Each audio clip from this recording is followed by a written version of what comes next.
celebration, National Women's Month. Ngan si Taya. Tay? Ngan si ba?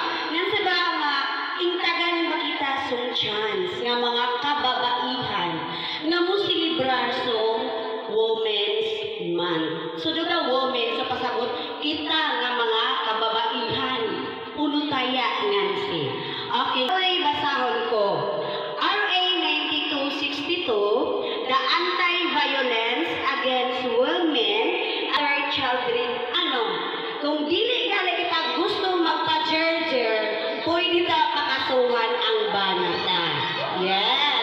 Labi niya, kuhiton ka. Tapos, di ka ganahan magpa-jerjer. Kasuhan ka sila. Ihatag ka dahil meaning RA 9262. Sige. Pakasuhan ka kasong RA 92 for suffering. Next, psychological.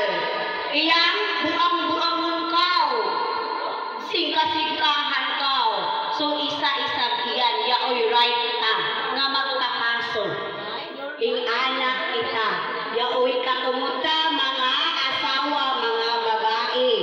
Or economic abuse. Oh. Including threats. Iyang tatlong tao doon. Pwede iyan makasuhan. Sige, kaya mabarang tao ugma. Pwede iyan. Makakaso kita haon. Animal cow. Physical tanan nga. Ibunta kanimo mga banta kanimo. Pwede ta iyan ma-failan sung kaso. Kaya ni ka, balaod iyan. Okay. Then, battery. Ano yung battery? Iniulata. Kaya, idus lang na kasong bana mo. Hala, di ikaw yung hapon. Pwede kong magpakaso. Ngayang butuyan na yung mata mo. Minglagong na yung liog mo. Pwede kita magpakaso. Ayaw ka mo kabuga. Pero kay mom, higugmae ba ako? Diba? Kaya iyan na ni kaya. Mika, di na lang ako musulti. Basta, pwede kamo kung kuan, ay mahitabo yan kanilo, pwede gayon ka mo magkakaso. Magpriso gayon, iyang either bana niyo or sino'y magpasakit ka nato ka mga daga, pwede ta gayon sila makasuhan. Then, harassment. Ano yung harassment? Iyang, aduit ako, mo, bisan tuhod ra, pero lahi ang touch, so iyang why Malaysia, di ba? Kaya kung normal lang ang touch, kumusta ka? Di ba na pero kaya, kumusta na ba ka? Harassment iyan. Amo lang pina-slide niya, amo lang kalimbawutan kita. So iyan, pwede kita magpakaso ako. Harassment iyan. Di ba lang masin sa maya kung normal touch, hasta iyang yaoy Malaysia touch. Kaya ba yung bana ka, kagmula kong ilong, mapilta ba God, kung normal touch, naon na baya-baya-way ka, bayasikan sila. So, pwede kita magkakaso haon. Iman kita yan, perdi kaya, oy, katungod ka. Then, okay. So, RA 9262 is known as the Anti-Violence Against Women and Their Children Act of 2024. So, English ba ini? Di ko na inibasahan tanan. Ipasabot ko na lang nga, kita nga mga kababaihan, taudi ang mga rights na katungod ta. Kung ibuli kita, imaltrato kita, tanan gaoy. Ano ba? Kaso. Iyan. Okay.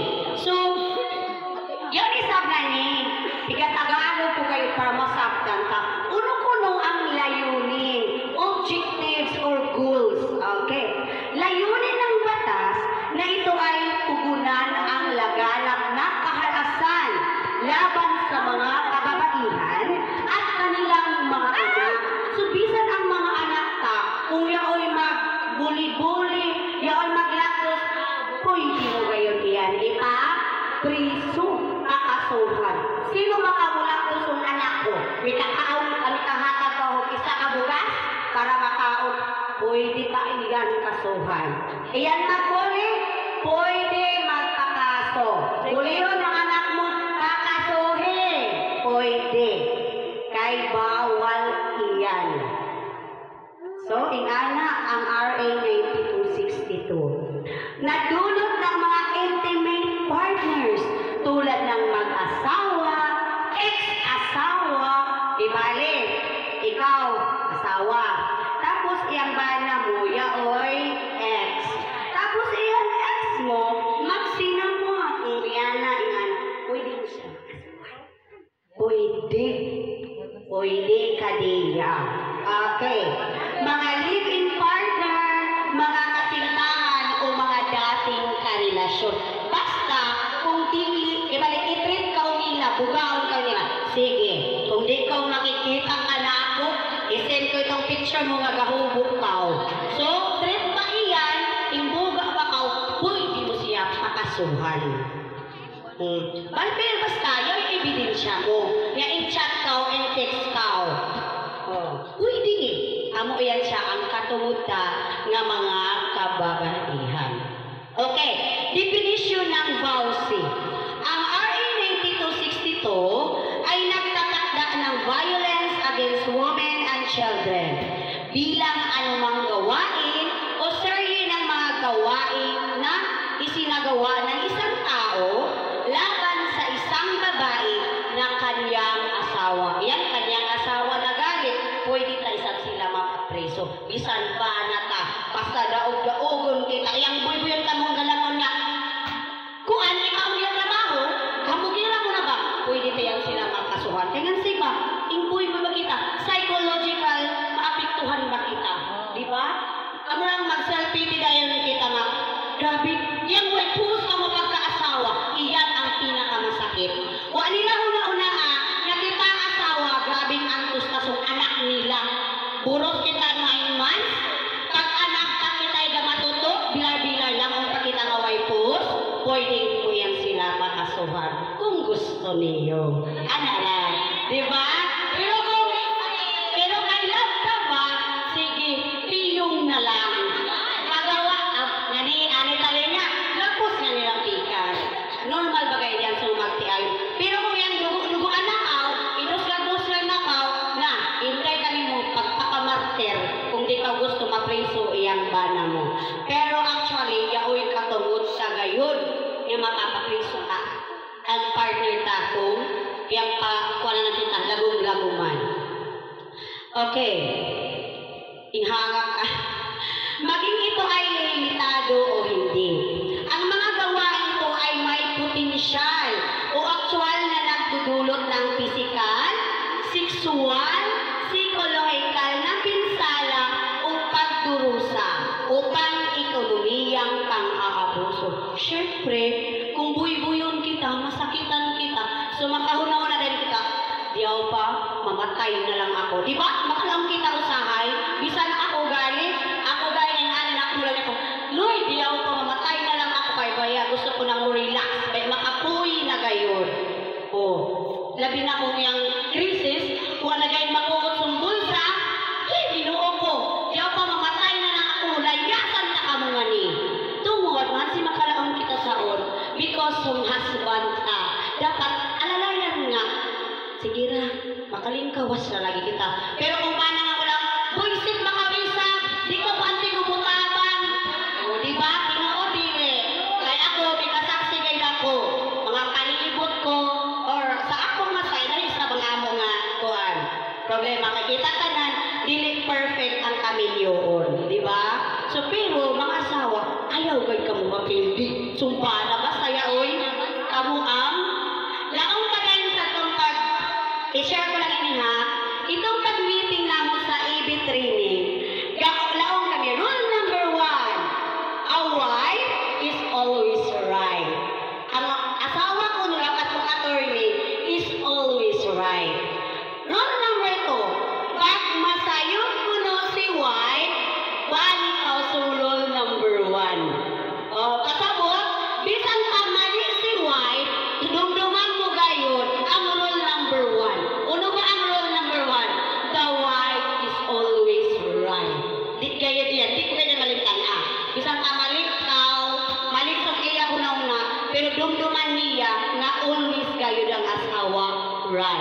laong namusong attorney.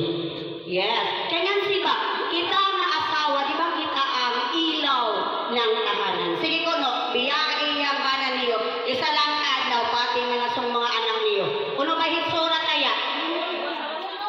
Oh, very good. Kaya anay sa bang ako, biyaan ko isa ka simala, pagbalik ko, amo kay pinabagyo, di ba? So dili po hindi. Daog-daog kita sa mga bana niyo. Ulang dahil nga, kakapon mo trabaho na mo, ang unday niyo, ngam na kami nga ni Bay.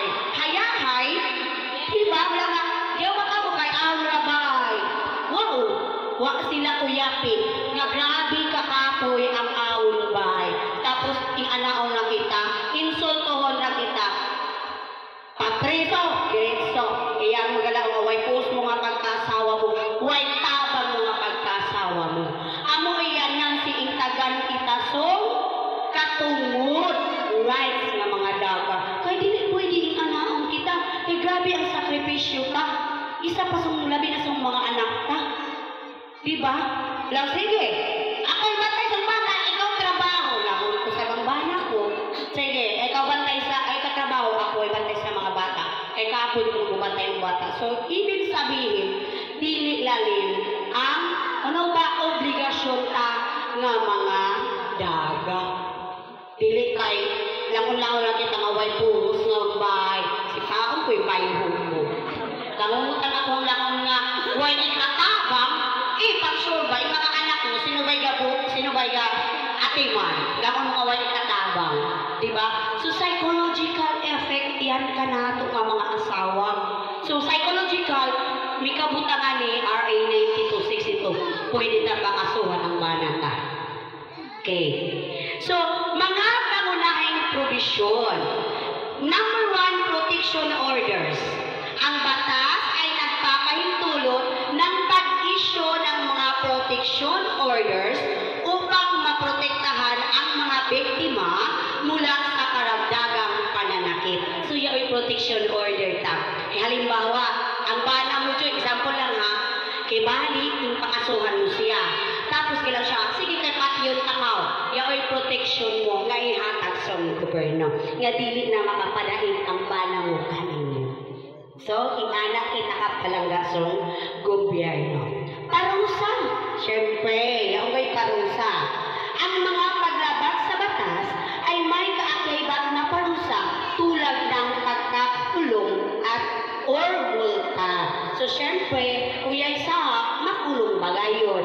Kung di siya makulong, example, ang talaga, ilaing tao ang nakakasakit kanino. Kung dili mo siya ipakulong, pabayaron mo yun siya. Sabi na yan, lapanuhon ka ka. Sige, lapanuha, idapat yung alingwa mo nga ni. Kung pilang kabuok alingwa nga, idapat nga ibayad mo, amo isabihan ka, milyon ang ibayad mo ka na ako. Pwede iyan siya. Pili ra